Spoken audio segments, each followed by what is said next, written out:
All right, Political Science 100. This is the section on the Constitution. And I think I'm going to take this section and divide it into two halves because otherwise it would be a very long discussion. Because the Constitution is obviously a pretty important, extremely important part of understanding American politics. So some of the main themes that we're going to talk about in this discussion are the experience that the American colonies had under self-government when they were still part of Britain and why they revolted in the first place. We'll talk about the Articles of Confederation and the collective action problems that existed under the Articles of Confederation, which led to the creation of our Constitution. We'll talk about what the founders had in mind as far as the theory of the Constitution as explained in a couple of very important essays, the Federalist Papers, in particular Federalist numbers 10 and 51. We'll talk about some of the design principles of U.S. government, some of the underlying logic of the institutional design of our government. And we'll talk about how the Constitution led to the subsequent nationalization of American politics and how well the Constitution is doing in terms of addressing and dealing with the political issues that we face in the United States today.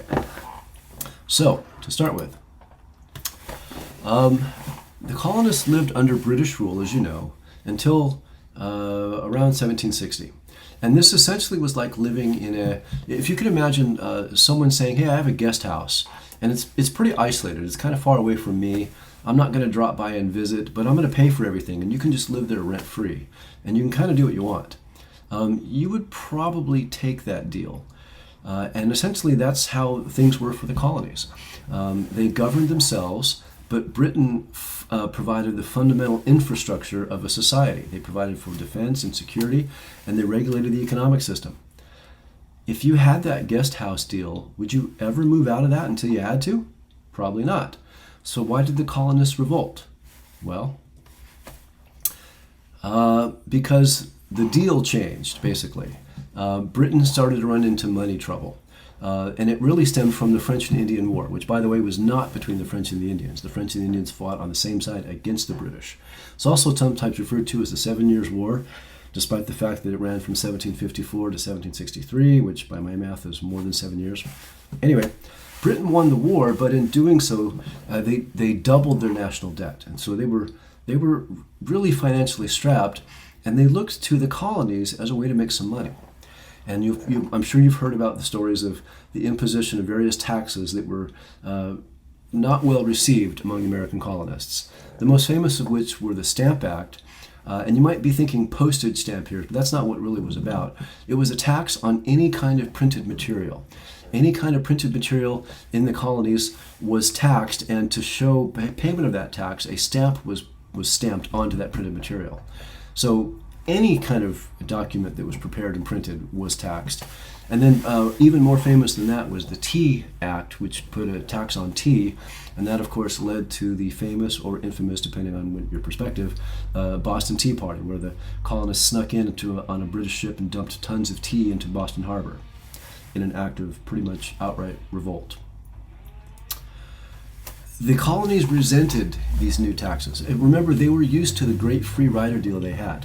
If you were living guest-free in a guest house, a detached guest house, and you had the run of the place but paid none of the bills, you would be free riding. I mean, that's classic free riding. And so the colonies had enjoyed that kind of free riding with Britain paying for everything, and they didn't like the deal changing.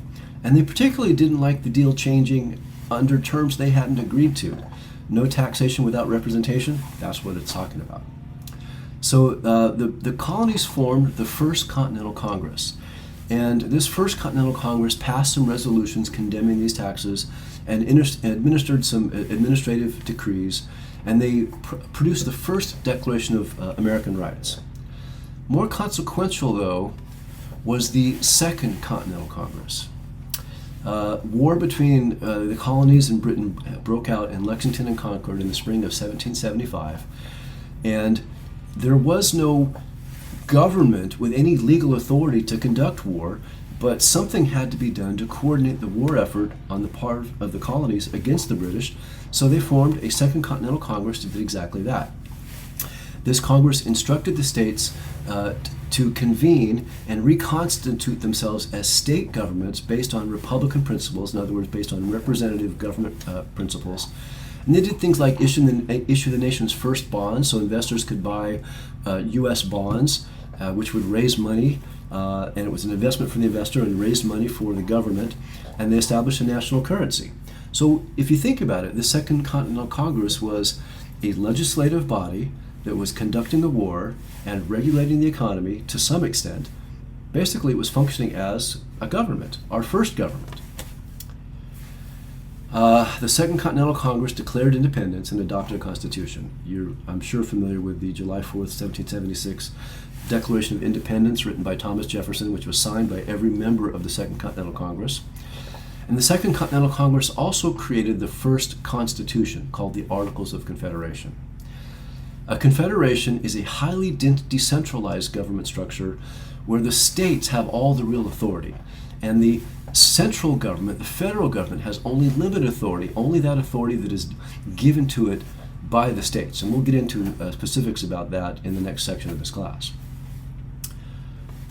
The Articles of Confederation created a new permanent Congress, and you have to understand the deep suspicion at the time that Americans had of centralized government.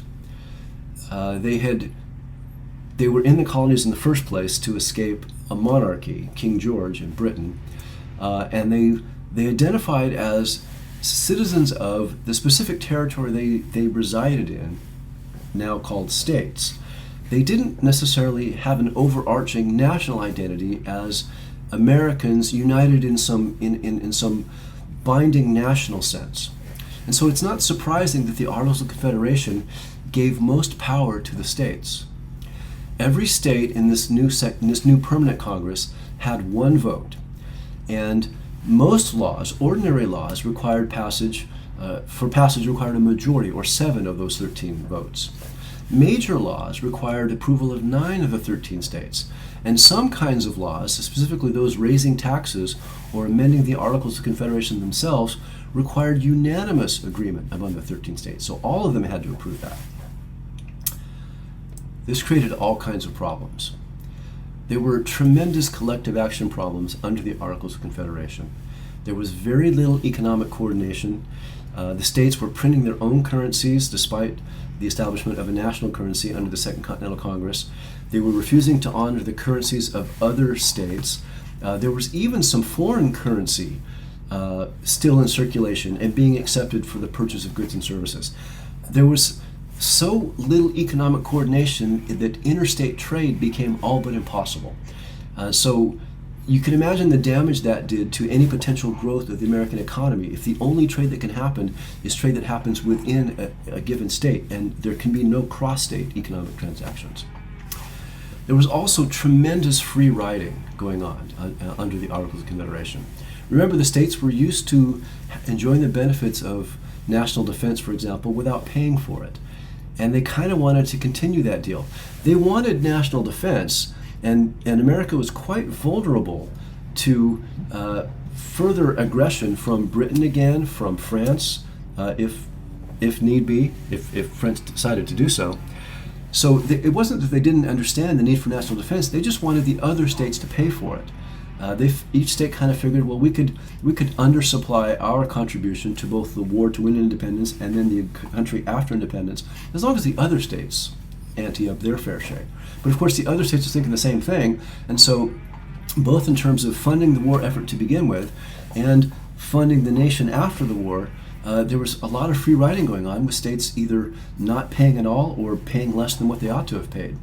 So it's pretty miraculous that America prevailed in the Revolutionary War in the first place. In fact, we wouldn't have prevailed were it not for the intervention on our behalf by France. Benjamin Franklin and other Americans went to France in a diplomatic move to get France to join in on our side. France and Britain had been at war with each other for a long time prior to this, so from the French perspective, aligning with the Americans is helping to hurt their enemy, the British, so that's why they did it. But there was a very famous quote from General George Washington at a particular low point in the Revolutionary War, where he had this ragtag band of troops that had very little supplies, and he said something to the effect of, these are the men with whom I'm supposed to defend America. Like he didn't think he could win the war with what he had, and he probably again wouldn't have had it not been for French help. With all this going on, there was nothing the national government could do about it. Our institutions were ineffective in terms of dealing with the problems that the nation faced. The voting rules requirement in particular prevented the national government from imposing solutions on the states. Remember this voting rule requirement of unanimous agreement required to raise taxes? Well, this came back to haunt the country under the Articles of Confederation because they couldn't impose taxes to address the problems of raising funds for first fighting the war and then running the country after the war was won. During the Revolutionary War, America amassed a considerable war debt to places like France, who loaned us money to help fund our war effort. Don't quote me on this, but I believe the amount of debt that was amassed in the Revolutionary War was about $25 million, which might not sound like much, but $25 million in 1776 dollars, given the relative small size of the country at the time, was a huge amount of money. So Congress assessed each state its share of that debt in an effort to repay the debt. But a classic prisoner's dilemma existed here. Each state worried that other states wouldn't pay their fair share of the debt. So every state either paid nothing at all towards the debt or underpaid.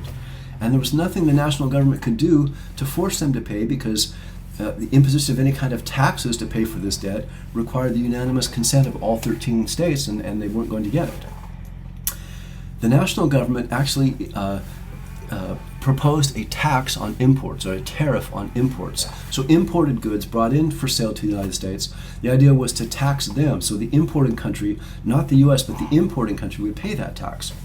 So you would think, okay, great, that's a great solution. Then it's not America taxing itself, it's America taxing whatever country wants to import its goods for sale into the US. So at least we're passing it off to somebody else. No, that didn't work either. Because this was a tax proposal and required the unanimous approval of all 13 states, a single state could veto this idea, and New York did. Why would New York veto it? Because New York had its own harbor with an active port through which those imported goods could go, and New York could tax them themselves, as opposed to having the nation do it. So there was a lot of problems that the country faced under the Articles of Confederation, to the point where it seemed quite likely in the minds of many of the founders that the country wasn't going to make it, that this American experiment in democracy was going to be very short-lived. The states under the Articles of Confederation were basically a bunch of squabbling preschoolers, fighting and refusing to get along. And what do you need in that situation when you've got a bunch of fighting preschoolers? You need an adult in the room to settle things down. But the adult in the room, the central authority figure, the national government, didn't have the power to do anything about it. State leaders were fully aware of this. They didn't think in terms of coordination problems and prisoner's dilemma problems, but they certainly understood the logic of what was going on and the root of the problem, that the national government was too weak, too feeble to take on the task of settling down the preschoolers. So they scheduled a meeting for Maryland in 1786, but not enough people showed up to do anything. So they rescheduled the meeting for Philadelphia in 1787 without a whole lot of hope for things going a whole lot better. But then this happened. This is a picture, and the same picture is in your textbook, of Shays' Rebellion. This is a rebellion of a bunch of Massachusetts farmers that was put down after about a year by a private militia. And this is a scene of one of the battles between that militia and the farmers. With Shays' Rebellion, what you had was a bunch of farmers who had left their farms to go fight in the Revolutionary War, to fight on the American side in the Revolutionary War. So they left their farms, were making no money from their farms, and to go fight in the war, and then they weren't being paid any wages for fighting in the war because Congress couldn't get the states to pay the soldiers' wages. Because they weren't working their farms and making no money from being soldiers in the war, they fell behind on their mortgage payments, so banks were foreclosing on their farms. They're getting it from all sides here. And so they were, as you might imagine, pissed. So Daniel Shays, one of these Massachusetts farmers, led an armed uprising that took over a Massachusetts court building. The federal government at the time was so feeble that it couldn't put down the uprising itself. Massachusetts leaders had to put together a private militia to put down the uprising, and it took quite a while. And this put a real scare into the national elite at the time. Similar uprisings and dissension were brewing at many other places in the country. So because of Shays' rebellion, attendance at the Constitutional Convention in Philadelphia in 1787 was much better. There were enough people there to actually engage in what they were about to do. So the challenge they faced was twofold. Obviously, they had to strengthen the federal government. That was first and foremost. And they recognized the problems, and so they needed to empower the federal government to overcome the coordination problems and the collective action prisoner's dilemma problems that were confronting the states at the time. That's pretty straightforward. The second part, though, was how to hold that national government in check so that it itself wouldn't become too powerful. So let's talk about the first part, and then we'll see how far we go before we take our break. So most obviously, the national government had to be empowered. And so the new Constitution, and by the way, the founders got together and created a new Constitution. They assembled under the purported purpose of revising the Articles of Confederation, but it was clear to most of them, and to Alexander Hamilton in particular, that there was no saving the Articles of Confederation. It had to be tossed, and they had to start from scratch. Which raises an interesting issue. The Articles of Confederation was the law of the land at the time the founders met. It was the Constitution at the time. And in that law of the land, there was a provision that amending the Articles required the unanimous approval of all 13 states. There was no way they were going to get that. Rhode Island didn't even send any representatives to the convention. They were not a part of this effort. So right there, they don't have all 13 states on board. What I'm saying is, in the decision to junk the Articles of Confederation and start from scratch, they were violating the existing Constitution of our country at the time. Our Constitution was unconstitutional. Think about that for a minute. But they really had no choice. The changes they were making in the Articles were so wholesale that it made no sense to try and work them into the existing document. They needed a completely new structure of government, one in which the federal government was greatly empowered at the expense of the states. So the fundamental thing to understand about our Constitution is that it gave the national government many more powers than it had under the Articles. And in particular, it gave the national government all the authority when it came to areas like regulating the economy and national defense. And by national defense, I mean military and foreign affairs and everything related to that. There are three very important clauses along these lines to understand in the Constitution. One is the Commerce Clause, which is Article 1, Section A of the Constitution. And the gist of that clause is that Congress, not the states, regulates interstate commerce. The Congress and the national government is in charge of establishing the national currency, printing money, conducting trade between states. No more state involvement in that kind of economic activity. A second important clause, also in Article 1, Section 8, is the Necessary and Proper Clause. And this clause states that Congress has all the powers that could be reasonably required to do the above. The above meaning exercise the Commerce Clause and other areas in the Constitution that empower the national government and Congress specifically. This Necessary and Proper Clause is very important because the founders realized they couldn't possibly anticipate every single specific power that Congress might need to do the things that the national government had to do.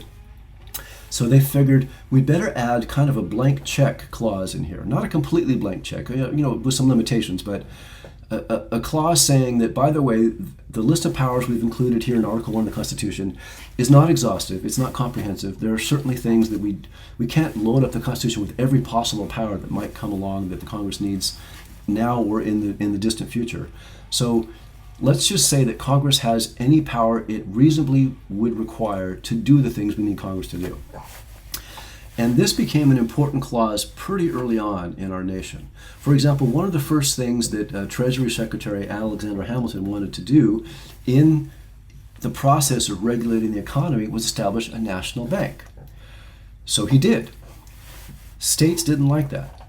The state of Maryland in particular resented the competition that a national bank posed to their state banks.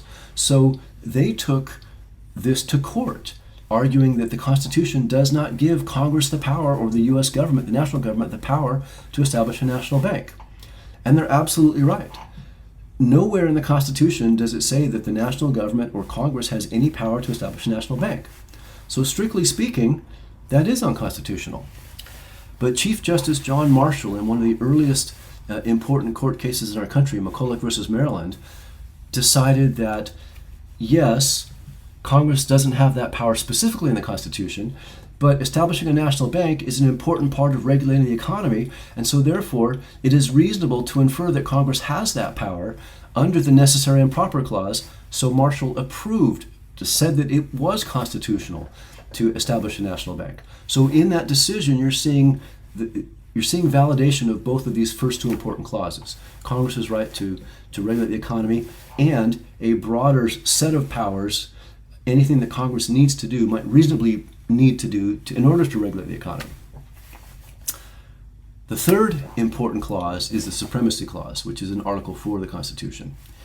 And this clause is pretty simple. It basically says that federal law is supreme over state law. And you might hear that and think, well, duh, of course. I mean, the federal government supersedes state governments.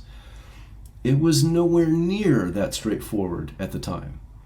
I mean, in some quarters, it's not that straightforward today. There are still some states who believe in, or would like to believe in, concepts that are completely unconstitutional, like nullification, that states have some sort of authority to nullify federal laws they don't like. Again, remember that the citizens of the states consider themselves citizens of the states, not of the national government. And so the idea that we could have a national government and its laws would have supremacy over state laws. In other words, if there's a conflict between a federal law and a state law, federal law wins. That was a bold assertion of power in the Constitution that many in the several states at the time did not take well.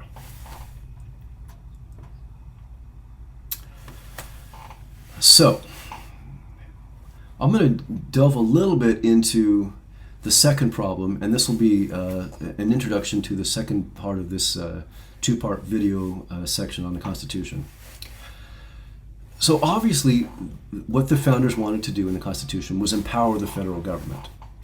I often hear political commentators talk about, the whole point of the Constitution is to limit the federal government. No. I mean, there are limits to federal power in the Constitution, but the overarching point of the new Constitution, as compared to the Articles, was to empower the federal government in ways that the Articles of Confederation did not, which led to all the problems under the Articles. However, the founders did worry about controlling that federal government. They didn't want tyranny any more than they wanted the chaos that existed under the Articles. But there's something important to understand about the kind of tyranny that the founders actually worried about. And I think, growing up and taking civics classes in elementary school and up to high school, you're typically told that, the point of the Constitution was to protect we, the people, this average citizens, from tyrannical, abusive government. That's not actually the case. And I'll make this very clear, and the evidence for this statement in the second part of this video. But what the founders were really concerned about was protecting government from being controlled by mobs of we the people. In other words, from zombies, or as the founders would have called them, factions. What the founders really worried about was mob rule. And they had seen what mob rule could do. They saw the overthrow of the French government and all the beheadings of political leaders that came from that was happening around the same time as the American Revolution. And they were quite a bit worried of similar things happening here. Their word for mob rule was factions. And what they had in mind was impulsive, completely self-interested, irrational, basically zombies. Zombies are thinking only about where can they get brains to eat. They're not thinking about anything else. They have no concern for the greater good, for the benefit of society as a whole. They're completely self-interested. And the founders worried about creating a democratic system that would put the levers of government power in the hands of these zombie factions and all the bad that can come from that. James Madison, who together with Alexander Hamilton, those two were rightly regarded as the architects of the U.S. Constitution. In Federalist Number 10, and we'll talk in just a second about what the Federalist Papers are, but in an essay in the Federalist Papers, number 10, he defined factions as a number of citizens, whether amounting to a minority or majority of the whole, who are united and actuated by some common impulse of passion or of interest, adverse to the rights of other citizens or to the permanent and aggregate interests of the community.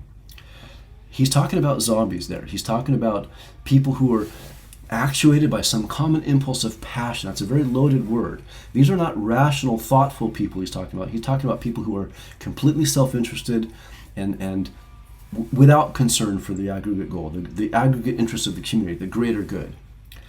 In a purely democratic system, what's to stop any numerically larger group from oppressing a smaller group? What's to stop white people from oppressing racial minorities? What's to stop heterosexual people from oppressing gays? What's to stop religious people from oppressing non-believers? And from Madison's point of view, and I think he's correct, the number one source of factions, the number one thing that motivates this zombie mindset is money. In that same Federalist paper, Madison wrote, "The most common and durable source of factions has been the various and unequal distribution of property. Those who hold and those who are without property have ever formed distinct interests in society." What that means in modern English is, property is money. At the time, property holding was the currency of wealth. That was the sign of wealth. There were property holders, and there were people who didn't hold property. He's talking about the haves versus the have-nots. And it was the case then, it is the case now, it is the case in every society that there are haves and there are have-nots, there are wealthy and then there are the non-wealthy. It is also the case that from a strictly numerical standpoint, the have-nots always outnumber the haves, usually by a wide margin. Excuse me for a second. So that being the case, if you have a literal democracy, if you have a pure democracy, where all you need to do to establish government policy is to have the numbers on your side, and the have-nots certainly have the numbers on their side, what's to stop a Robin Hood faction? What did Robin Hood do? He stole from the rich and gave to the poor, according to legend. What's to stop a faction of the have-nots from taking the wealth of the rich and giving it to themselves? Think in your brain, if you will, of a number, an amount of money, let's say in terms of annual income, that is enough for anybody. Like nobody needs any more than that. What would it be? Say to live comfortably, say in San Diego. Now obviously it depends on where you live in San Diego. La Jolla is one thing, Ramona is something else. But what dollar amount would you say no one needs any more than that? $1 million a year, just to pick a number? What's to stop a faction, a Robin Hood faction in democracy from saying, we're going to pass legislation that says that anyone who makes $1 more than $1 million in annual income, every dollar above that is taxed and redistributed to the rest of society. We'll divide it among ourselves.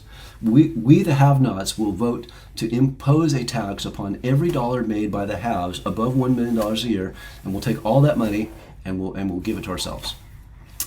I'm not saying this is a good proposal. I'm not saying there aren't perverse incentives that this proposal would lead to on the part of the haves, but that's not really the point. In fact, thinking like that is thinking. And the whole idea of factions is they're not thinking, they're just doing, they're acting in what they perceive to be their own self-interest. And the policy I just described, the Robin Hood metaphor breaks down a little bit because Robin Hood stole from the rich. The faction wouldn't be stealing from the rich. They would be democratically enacting a policy that took the rich's money completely legally. What's to stop that? That was the concern the founders had. That was the concern they had with literal democracy, empowering average people, these people, with the true levers of government power. So they had to come up with a governing system, a constitution that gave people liberty to some extent, but not control. So I'm going to take a break here, and then when we come back, we're going to get into the specifics of the founders' solutions. Okay, done.